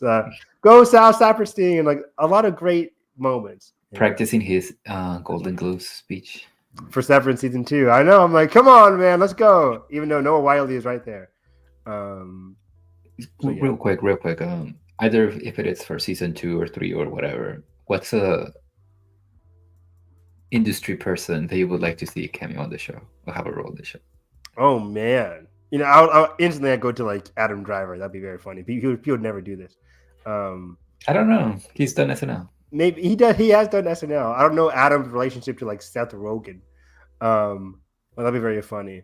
I love to see like director wise, like a Ryan Johnson would be very fun. I think because he's already like in this poker face kind of like mystery kind of stuff. Like I could see him doing something like that. You know, he's very in his like in that comedic realm. Zack Snyder was in the most Golden Globes episode. It was very wild to me. I was like, they really got Zack Snyder in here. Very, very funny Snyder cut joke that I loved. So yeah, I don't know. There's a lot of great options. Yeah, my option. Emma Stone would kill this show. She would. Emma Stone would own this show. That would be her comedic timing is incredible. So yeah, I think that would be a great one too. My option, my pick. I don't think it would ever happen, but if it did, it would be great. I can just picture them trying to write a part for him and his grumpy persona, Ridley Scott. Ridley Scott would be really good. Yeah, they've had some great directors on here. They had Ron Howard in a very hilarious episode. Martin Scorsese. Like, Ridley Scott would be great. That'd be really great because just like the history he has with the industry, I would love that. James Cameron, of course, would be very funny as well. If he's George Lucas, get him. George Lucas, yeah. Like, but those are some busy motherfuckers. Well, George Lucas not really. He's not George really. Lucas not really. Yeah, not really. So yeah, a lot of great examples. Ooh, they got the girl from the Wonder episode. She did a woman. What's it called? Women Talking. Women Talk. Sarah Polley. Sarah Polley was hilarious. She was really good. Greta Gerwig would be excellent in the show as well. They kind of mentioned her already with the Barbie stuff, but I would love to see Greta Gerwig in this as well. I'm just loving it. Great cameos, great time. Again, 30-minute comedies are my jam. I'm loving Abbott Elementary. I'm loving the studio. Poker Face just came out. I'm loving that as well. Not 30 minutes, but like very fun comedy. I would recommend people watch Poker Face season 2. April though was the end of The Pitt on HBO, and this is easily one of the best shows of the year. I was doing a quick like 3 a.m. ranking of my TV shows last night. You know, this is off the cuff. I think I have The Pitt like at number 3 or number 4, next to like The Last of Us, Severance, and The Pitt. Yeah, and Andor. And The Pitt is just phenomenal. 10 out of 10 TV. The finale for The Pitt was peak TV. Peak TV. I love this show so much. I got my mom to watch it and she instantly fell in love with it. This is just immersive, incredible, intriguing, like just great TV with great moments in each and every episode. Emotionally gripping. It's intense. It's heartwarming. It's heartbreaking. It's sad. It's hopeful. Like it goes through the emotional gauntlet in a raw hospital setting that's so natural while not diving into a ton of melodrama, but just getting the best out of its dramatic moments. The character beats, every single one of them are earned. The cast is 10 out of 10, fantastic. And like again, some of the jargon, I didn't know what the fuck it was, but I'm locked in. I care what the characters are doing. I'm locked into the procedures, into the effects it's having on the characters and the patients and the guests. I was just floored by the show. This is easily the biggest surprise of the year. Yeah, some really heartfelt moments in that finale with them at the park, and also we learned that we finally learned Whitaker's living conditions, and then seeing that relate to Santos and how that dynamic is going to play out for season 2. Being roommates, coming out in January too. Let's go. TV is back. TV is back, baby. You know, we're getting back-to-back seasons and back-to-back years. Okay, thank you very much. I hope the studio does that too. They don't take too long, but please, studio can be like Abbott Elementary, come out every freaking season. I would love that. But yeah, The Pitt is just excellent TV. If you have not watched The Pitt, it's one of the best shows of the year. 15 episodes of greatness, guys. Greatness from episode 1 to the very end. No miss at all. Every character worked. new characters came in and felt so natural to the core dynamics in the core group. The storylines with what's called Noah Wiley's character was going through was very gripping and emotional, and again heartbreaking at times. We could really feel the weight of his a lot of his actions, trying to save the day. But he's a doctor; he can only do so much, and you can feel the weight about like what happened in the past and how that connects to what was happening in the present with this awful atrocity towards the end of the season. Just great character work across the board. This show is it's so peak. It's so peak. Noah Wiley is now in the front runner position for best actor over Adam Scott. Even though I'm a huge Severance fiend, I love Severance so much. But I wouldn't mind this. I think Adam Scott was phenomenal in Severance season 2, but so is Noah Wiley for different reasons. So I wouldn't be upset either way. I feel like maybe Adam Scott would probably take it, and not so much because of a preference, but I feel like Apple would have more money to put behind that campaign. I don't know. Than HBO or Max, at least. Yeah. Maybe. But Noah Wiley just really he galvanized a lot of hearts once the shooter incident came into play. But Adam Scott, I rewatched bits of that finale from Severance season 2, and I'm just like, oh, he's so perfect. Like playing two different characters talking to each other. Like, come on, it was so good. I love Severance season 2. I will defend Severance season 2. I don't know if it needs defending. I think it's better than season 1. Anyways, so Severance, The Pitt. Is it Last of Us time? And Andor. You can talk about Andor first if you want, because I haven't really, for one reason or another, I haven't been able to keep up with that show. Oh, Daredevil Born Again ended in April as well. A messy show, very messy show.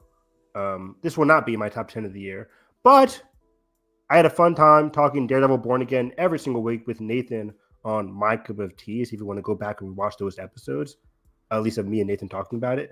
It made for fun discussions every week. The misses, the flaws, some of the good points. But the last 2 episodes are really, really strong for Born Again. It kind of helps recover some of the greatness of what could have been achieved. And it gives me a lot of hope for season 2. I like the finale with what it did for Fist's arc and with Matt's arc. Again, we're getting Kristen Ritter in season 2, which makes a lot of sense given the ending of season 1. And yeah, I'm very excited for it. So again, messy show, but the last 2 episodes of Daredevil Born Again are really good. It's not an awful season, but just a messy season overall. I'd give it like a 6 out of 10, a 7 out of 10. 6.5, I think. I don't know. But yeah, Andor season 2.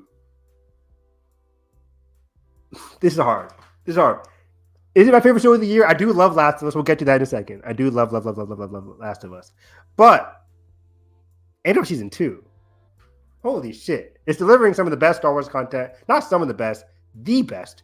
Sorry. I'm hyperbolizing myself, and I'm correcting myself in mid-sentence here. Because I do love a lot of, there are certain sequences in The Last Jedi, in A New Hope, in Empire Strikes Back, in The Force Awakens, in Return of the Jedi, etc., that just can't be beat in my head, in my brain. But at the same time, Andor is delivering peak storytelling that builds in triumphant and emotional and captivating ways. It's powerfully resonant to what is happening in the real world in terms of revolution, rebellions, bureaucracy. The political maneuvering with Mon Mothma's arc, the fight against fascism is very relevant, and just how the horrors of the Empire have never been so horrific in Star Wars ever before, with the build-up and the implementation of the Gorman massacre on this show is just so emotionally, again, gripping and powerful. I thought episodes 1, 2, and 3 were really good. Not great, were really good. 4, 5, and 6 is getting into great territory.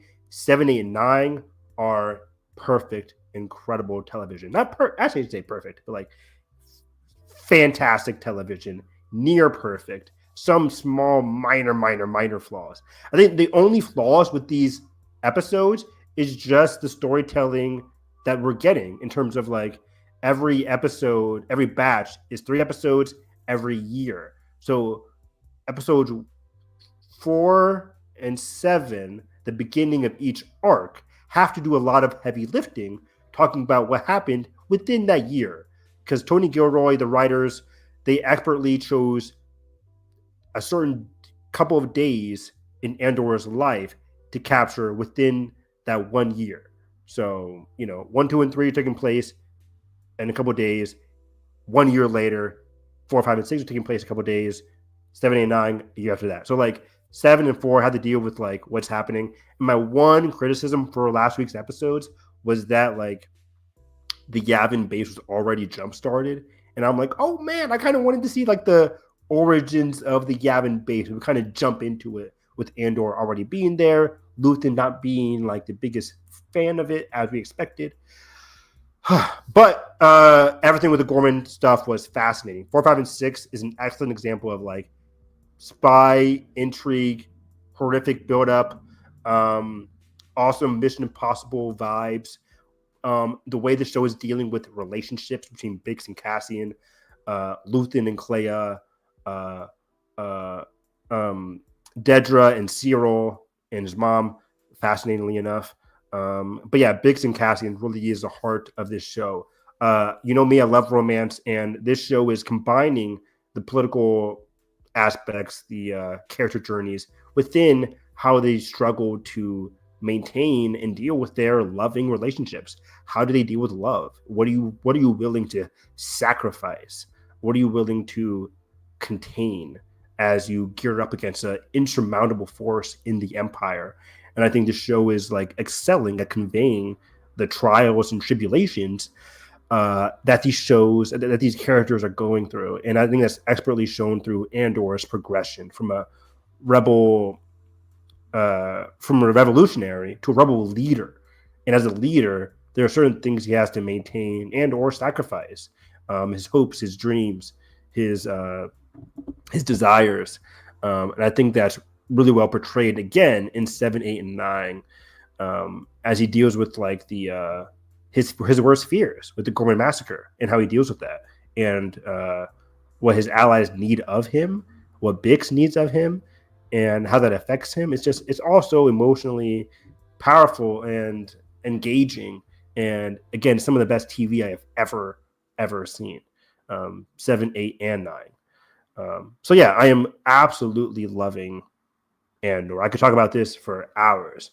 Nathan and I do breakdowns of each batch of episodes every single week. So we'll be going live this Thursday to talk about the finale, the last arc.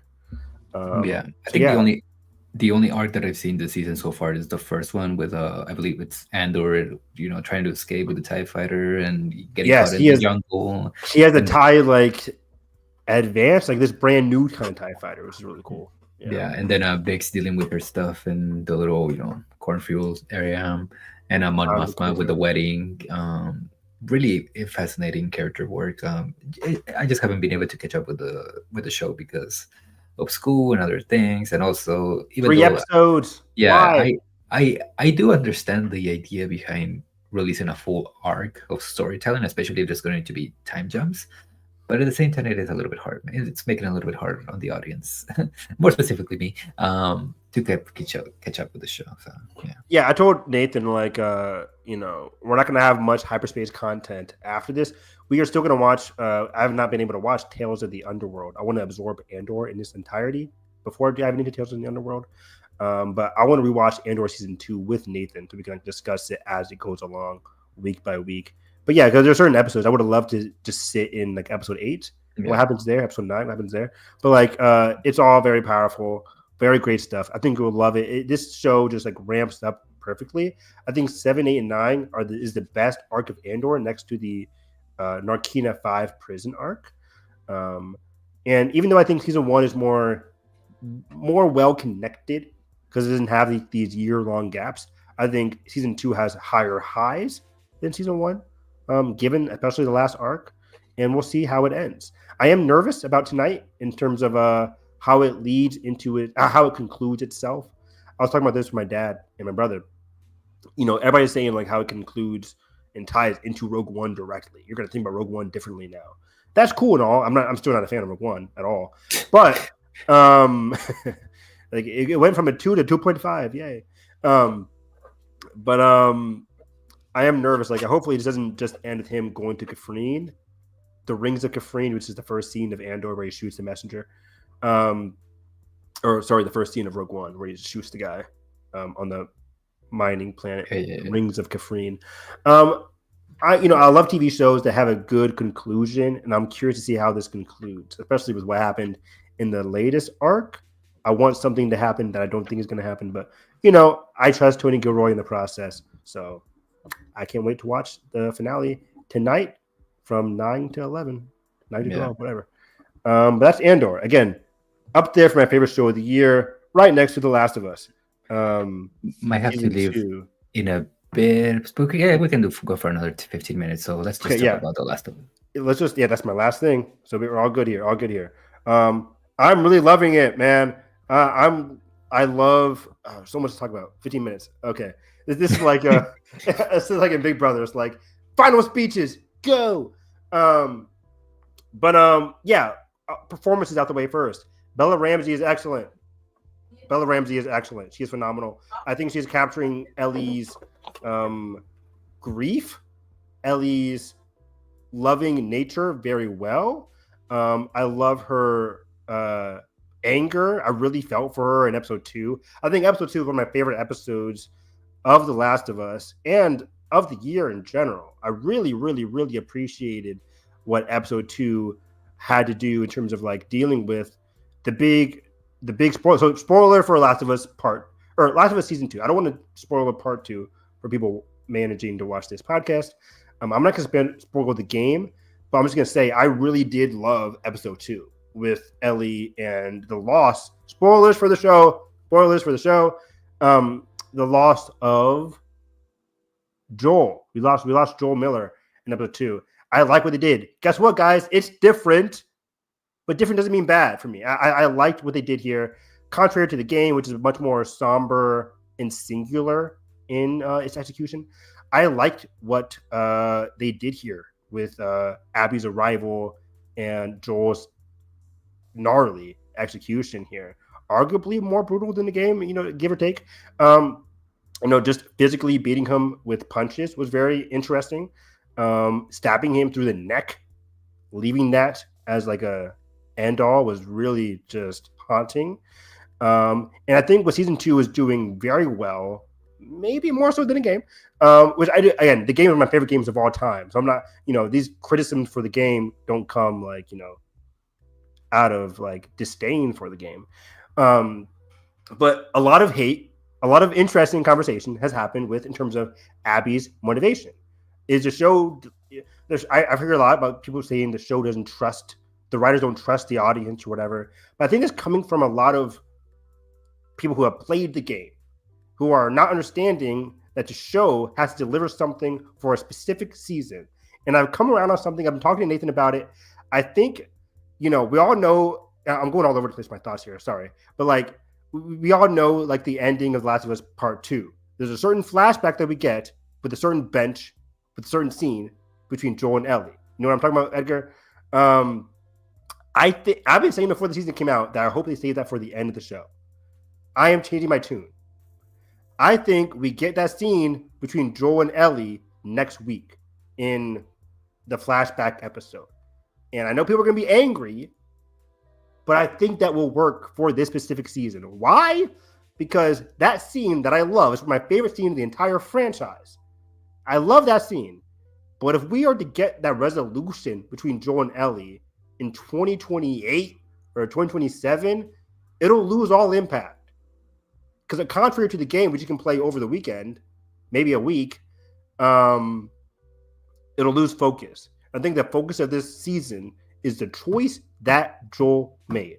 And I think the show was making a lot of choices to elevate the impact of Joel's choice. And that starts with delivering Abby's motivation. Abby's motivation does not take away the emotional impact of Joel's death It never did for the game. Otherwise, why would I continue playing the game knowing already the choice that Abby made, knowing her motivations for doing that choice? It doesn't take away from any of the impact that I'm feeling for Abby's decision.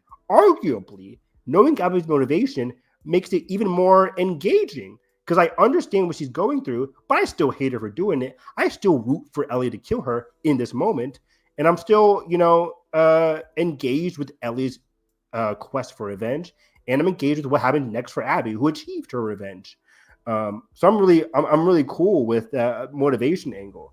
I think it allows for this incredible, in the game at least, it allows for this incredible, experience playing as Abby, starting with this mystery, whatever. But now that we got it, it's double down on Joel's predicament. And in episode 2, I really liked the invasion sequence. It's different from the game, but it prioritizes again Joel's choice in the hospital. There's a certain sequence in episode 2 where Joel is overlooking the mountain. Going to the back is a certain death that he's unaware of, where he goes to the cabin and sees, he's with Abby and her group. Abby convinced him to go to the cabin, but he turns left the other direction and he sees his town in flames because of the invasion of the infected.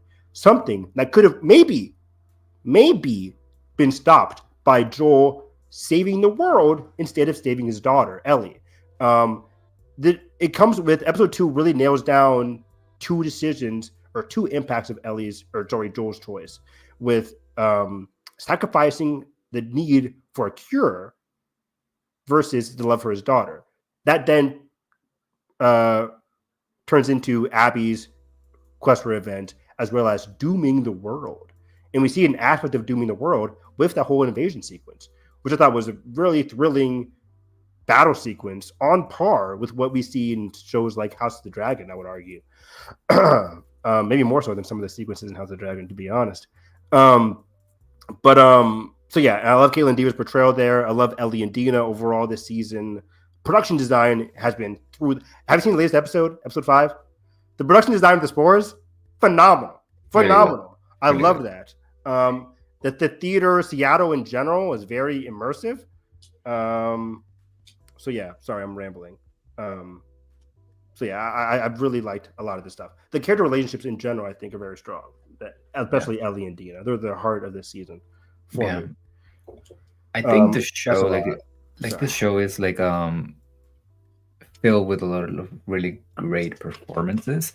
I think season 1 is really great. I think I don't really have much of a problem with what they did with season 1.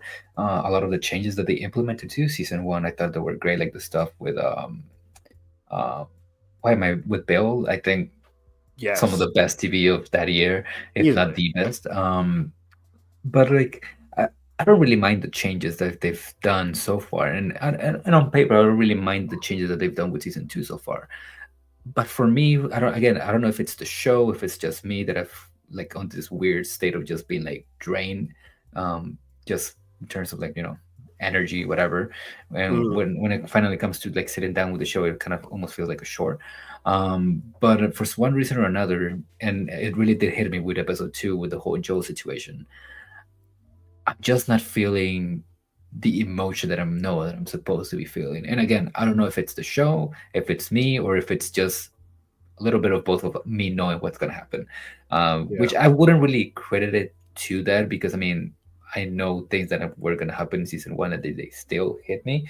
And just to contrast that with Game of Thrones or House of the Dragons, things that I knew were going to happen, I knew in advance, but they still hit me. But again, I don't know.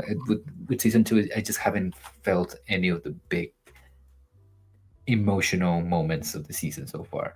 I'm interested in what they're gonna do with the rest of whatever's left of the season. How many episodes are left? 1 or 2? We were just talking about that last night, because next week is a full flashback in the games. Slight spoiler for the games, but we finally get the impact of episode 5, we revealed that Nora tells Ellie, "Do you know what he did?" And Ellie says yes, which is kind of shocking because, if you're watching the show, if you're playing the game, either way, Ellie's on this quest for revenge because of what happened with Joel. And we think that Ellie's doing this because she hates what they did with Joel, and Joel did nothing wrong. But now that she realizes, or Nora's like, do you know what he did? Do you know why we did what we did to Joel? And Ellie's like, yes, I do know. It's like, then why are you still hell-bent on killing us? Which is it's so fascinating. Yeah. And I can't wait to see that relationship cripple. Yeah, and going to your point of, I think the bench scene is going to happen at the end of the season or next week in the episode. I don't hate that idea, also because I feel like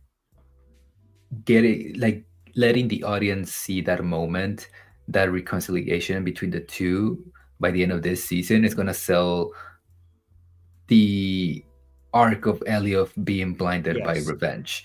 Like she knows all of this stuff ahead of what she's gonna do or what she wants to do, and she doesn't care. She's just gonna go ahead and still do it. That's one of the changes that I feel like on paper. I don't know how they're gonna execute it, but on paper, like, okay, I get it. Like, and that could be wrong, but like, I hate that what happens in TV. We've been teased already with like, oh, she said she didn't go. Oh, she walked by Joel in the whole bench scene in episode 2 or episode 1, or whatever. But for me, like, this is a very long game, and I don't even know if they'll have time to do the whole, again, spoilers for the game, but the Santa Fe angle. There's an Act 4 to the game that continues Ellie's quest for revenge, and that Act 4 of the game, I don't even know if they're going to have time for that in Season 3 alone. That's why there have been rumors about them doing a Season 4. And that scene with Ellie and Joel at the beach, I swear to God, that's like the last few minutes of the entire game. Because after you see that scene, Ellie does something, and then we flash forward to the end of the game, and then 2 minutes pass, and then credits. I don't want to spoil the game for those who haven't played it yet, but like, if you played the game, you know what I'm talking about. Like, that bench scene is a pivotal moment, and then 5 minutes later, you're watching the credits to Last of Us Part 2. We can't wait that long as an audience member to get resolution on Ellie and Joel's dynamic, which is the heart of this season. The season's about like how Ellie is affected by Joel's choice. Joel's choice is like the paramount aspect of this season. We have to get resolution on that this season to make it feel complete, which I'm already nervous about, given that like episode 6 is all flashback. Is episode 7 going to be day 3 Ellie? They did day 1 and day 2 in one episode, but day 3 is a bit longer. And we have to get introduced again to Mel and Owen. Something happens to them. And then we have to see Abby again, maybe. So I'm just like, do we end in the theater? Maybe. So I'm very curious to see how the finale works. But I've heard wonderful things about episode 6. And episode 6 seals the deal on a very emotional flashback episode. I'll be on board for it. But yeah, for me, I'm just liking a lot of the decisions. Another one that people really hate is the whole Tommy angle. Tommy is not out for revenge against Abby's crew, unlike the game. In Jackson, when Tommy hears about what happened, he's there, not Dina. He feels victimized. He wants to go out for revenge for his brother. He leaves the night before after telling Ellie to stay. And Ellie and Dina the next morning, with the approval of Maria, go out there to save Tommy and, of course, kill Abby. That's Ellie's thing. But she's on the pretense of like saving Tommy.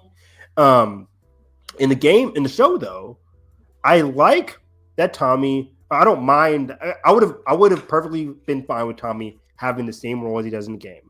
But I think what the show is having shown us already, compared to the game, is that show Tommy is much more of like the leader, a stickler for the rules. We see much more of him in his counselor setting in the show versus the game. I like that part of Jackson. Jackson as a community is very important. Why? Because we're getting introduced to 2 new communities in Seattle, the Wolves and the Seraphites. And I think showcasing Jackson's unity, Jackson's democracy, their willingness to discuss and have these town hall meetings, in sharp contrast to what we've been seeing with how the WLF run their organization and how the Seraphites run their organization. So I think the whole attack on Jackson and the after effects is very important as well. But in general, I don't mind that Tommy is there to save his new daughter figure in Ellie. With Joel gone, Tommy is like having this sense of responsibility towards Ellie, and I'm very curious to see how the next engagement works out. Yeah. I'm very curious to see how that works out. And next Um, time we're gonna have hopefully Josh's thoughts and a Josh, Civil War. yeah, I'm curious. I'm curious to not argue, but just see what Josh's thoughts on this Yeah. show is, because I'm very curious to see how this season ends in general. But Yeah. overall, I'm liking a lot of the changes, the character relationships, the dynamics, the action, the horror. The horror elements with the stalkers are very good. Like I feel like it's just flat out from the game, where I'm just like, what would you do in this situation? What's Mhm. happening? But yeah, I'm really liking Last of Us season 2. Yeah, and we're running out of time, but yeah. Sorry, yeah.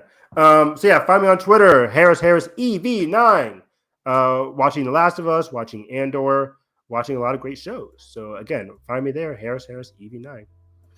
And you can find me at EDGRTEG on all social medias. You can find this podcast at WHFG Podcast on Twitter, Instagram, all that good stuff. You can also find some of my written work at Loud and Clear Reviews and the Cinema Spot. And hopefully this summer we'll be more consistent with some content, some sweet content. So now that we're going to be out from school. But yeah. Oh yeah. We will see you guys soon enough, hopefully, for the next one. I don't know what the next one will be, but we'll see you. Bye bye.